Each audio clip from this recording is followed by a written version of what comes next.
High drama మధ్య మంత్రి రోజాకు మూడోసారి వైసీపీ నగరి టికెట్ దక్కింది. రోజాకి నగరి ఎమ్మెల్యే టికెట్ ఇంకోసారిస్తే ఆమెను ఓడించి తీరతామని స్థానిక వైసీపీ నేతలు అధినాయకత్వానికి వార్నింగ్ల మీద వార్నింగులు ఇచ్చారు. పార్టీ పరంగా రోజారెడ్డిపై అంత వ్యతిరేకత వ్యక్తమవుతున్నా జగన్ ఆమె వైపే మొగ్గు చూపారు.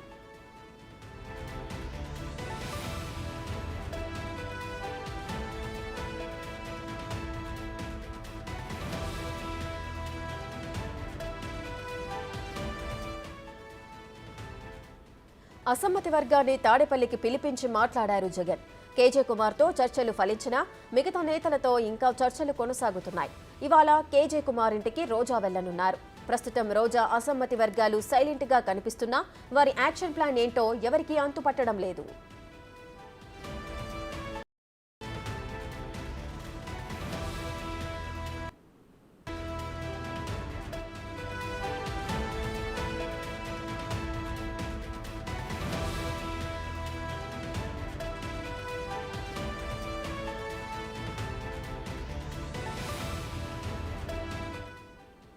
సామాజిక వర్గ సమీకరణాలు, సినీ గ్లామర్ ఇవన్నీ రోజాకి కొంత అడ్వాంటేజ్గా మారే అవకాశం లేకపోలేదు.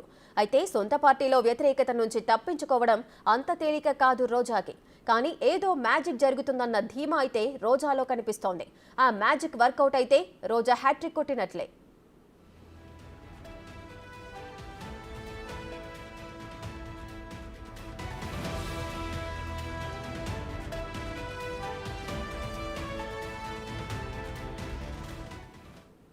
మరింత సమాచారం మా ప్రతినిధి దామోదర్ లైవ్ లో అందిస్తారు. దామోదర్, చెప్పండి, నగరి టికెట్ కి సంబంధించి ఎంతో సారి రోజాకి టికెట్ ఉండదు రాదు అంటూ కూడా చాలా మంది అనుకున్నారు. కానీ అనూహ్యంగా రోజా పేరు తెరపైకి వచ్చింది. ఫైనల్ లిస్టులో రోజాకి స్థానం దక్కింది. సో దీనికి సంబంధించి సొంత పార్టీ నేతలే కూడా వ్యతిరేకంగా ఉన్నారు. కానీ ఈసారి రోజా వాళ్ళందరినీ కూడా ఎదిరించి గెలవగలుగుతుందా, ఏదో మ్యాజిక్ జరుగుతుంది అన్న ధీమా ఉంది అని చెప్తున్నారు. ఆ మ్యాజిక్ ఏం జరగబోతోంది, దీనికి సంబంధించిన డీటెయిల్స్ ఏంటి? రేఖ చిత్తూరు జిల్లా నగరి నియోజకవర్గం నుంచి రేఖ ఏదైతే రోజా మరోసారి పోటీ చేయబోతున్నారో, అంటే 2 సార్లు వైకాపా నుంచి పోటీ చేసి గెలుపొందింది. అదేవిధంగా ఒకసారి టీడీపీ నుంచి పోటీ చేసి ఓటమి పాలైనప్పటికీ తర్వాత జరిగిన పరిణామ క్రమంలో ఆమె వైసీపీలోకి చేరి వైసీపీ నుంచి 2014, 2019లో విజయం సాధించింది. తాజాగా మరోసారి 17వ తేదీన ప్రకటించిన జాబితాలో ఆమె పేరు అభ్యర్థిగా ఖరారైంది. అయితే అభ్యర్థిగా ఖరారైన తర్వాత నియోజకవర్గంలో ఎక్కడ పెద్ద ఎత్తున ఉత్సవాలు కూడా సంబరాలు కూడా ఆమె శ్రేణులు నిర్వహించుకోలేని పరిస్థితి. మొత్తం మీద అయితే ఆమె చాలా జాగ్రత్తగా ముందస్తు వ్యూహంతో ముందుకు వెళ్తున్నారని అనిపిస్తుంది. ముఖ్యంగా ఏదైతే నియోజకవర్గానికి సంబంధించిన 6 మండలాలకు సంబంధించిన నేతలు ఆమెను వ్యతిరేకిస్తున్న పరిస్థితుల్లో వారందరితో రాజీ చేసుకోవడానికి ప్రయత్నాలు జరుగుతున్నాయని ఒక ప్రచారం జరుగుతున్నది. ముఖ్యంగా ఏదైతే నగరి మాజీ మున్సిపల్ చైర్మన్, రాష్ట్ర ఈడిక కార్పొరేషన్ చైర్మన్గా వ్యవహరిస్తున్న కేజే కుమార్ దంపతులతో ఇప్పటికే చర్చలు ఫలించాయని తెలుస్తుంది. ఈరోజు ఆమె కేజే కుమార్ ఇంటికి వెళ్తున్నట్లు కూడా ఒక ప్రచారం ఉంది. మరోవైపు మిగతా నియోజకవర్గానికి సంబంధించి ఏదైతే మొదలయ్యారు సామాజిక వర్గానికి సంబంధించిన అమ్ములు అనే నాయకుడికి సంబంధించి 30,000 ఓట్లు పైగా ఉన్నాయి ఆ సామాజిక వర్గానికి సంబంధించి. దీంతో అతన్ని కూడా అసమ్మతి వర్గం నుంచి తన వైపు తీసుకురావడానికి రాజీ చర్చలు జరుగుతున్నాయని ఒక ప్రచారం జరుగుతుంది. మరోవైపు ఏదైతే వడమాలపేట జడ్పీటీసీ కానీ అదే కానీ శ్రీశైలం పాలక మండలి చైర్మన్గా వ్యవహరిస్తున్న చక్రపాణి రెడ్డి, అదేవిధంగా విజయపురం మండలానికి చెందిన క్షత్రియ సామాజిక వర్గానికి చెందిన లక్ష్మీపతిరాజు, వీరంతా అసమ్మతి వర్గంలో ముఖ్యులుగా వ్యవహరిస్తున్నారు. వీరందరినీ తనకు అనుకూలంగా పనిచేయించుకోవడానికి ఆమె ప్రయత్నాలు చేస్తున్నారంటూ తెలుస్తుంది. ముఖ్యంగా ఏదైతే కేజే కుమార్ కాకుండా మిగతా అందరి నాయకులను అధిష్టానం ఇప్పటికే తాడేపల్లికి పిలిపించుకొని అక్కడ అధిష్టానం నేతలతో చర్చలు కూడా జరిపినట్టు తెలుస్తుంది. ముఖ్యంగా ఏదైతే జిల్లాకు సంబంధించి రీజనల్ కోఆర్డినేటర్గా వ్యవహరిస్తున్న పెద్దిరెడ్డి అనుచరులు వీరు కావడం వల్ల పెద్దిరెడ్డి ఏ విధంగా చెప్తే అలా నడుచుకుంటారనే ధీమా కూడా రోజాలో కనిపిస్తుంది.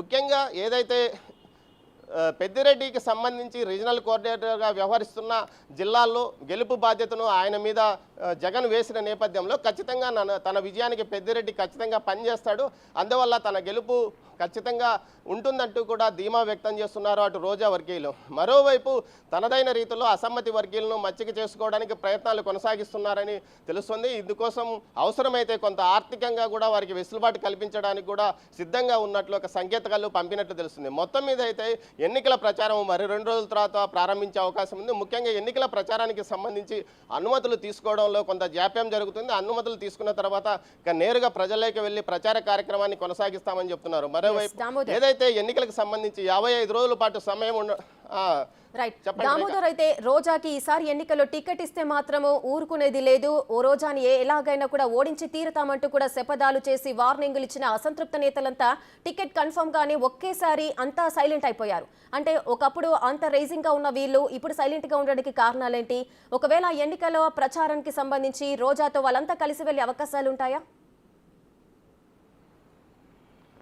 రేఖ, ఏదైతే రోజాతో వ్యతిరేకించిన వారు అదేవిధంగా రోజాకి టికెట్ ఇస్తే ఖచ్చితంగా ఆమె ఓడిపోతుంది, తాము సహకరించమని చెప్పిన మురళీరెడ్డి కానీ, అమ్ములు కానీ, అదేవిధంగా నిండ్రా మండలానికి చెందిన చక్రపాణి రెడ్డి, లక్ష్మీపతి రెడ్డి వీరంతా బహిరంగంగా ప్రకటించారు. తిరుపతి మీడియా సమావేశానికి వచ్చి సైతం ప్రకటించిన నేపథ్యం. ఈ పరిస్థితుల్లో వీరు అధిష్టానం వద్దకు వెళ్ళినట్లు సమాచారం. అధిష్టానం వీరికి సర్ది చెప్పినట్లు ఒక ప్రచారం జరుగుతుంది. అయితే వీరు ఎన్నికల్లో పని చేసినా చేయకపోయినా వీరు మనస్ఫూర్తిగా పనిచేసే అవకాశం కూడా లేదని తెలుస్తుంది. ఏదైతే గత పార్టీ అధికారంలో ఉన్న 5 సంవత్సరాల్లో వీరు అనేక రకాలుగా ఇబ్బందులు పడ్డారు. తమ సొంత మండలాల్లోనే వీరికి గుర్తింపు లేకపోయిన పరిస్థితి, వీరికి సమాచారం ఇవ్వకుండా వీరి సొంత గ్రామాలకు వచ్చి ప్రభుత్వ కార్యాలయాలు ప్రారంభోత్సవం చేయడం, అదేవిధంగా పెత్తనం మొత్తం రోజా కుటుంబ సభ్యులకు అప్పగించడం లాంటి చర్యలతో వీరంతా పార్టీ కార్యక్రమాలకు, అది ప్రభుత్వ కార్యక్రమాలకు దూరంగా ఉన్న పరిస్థితి.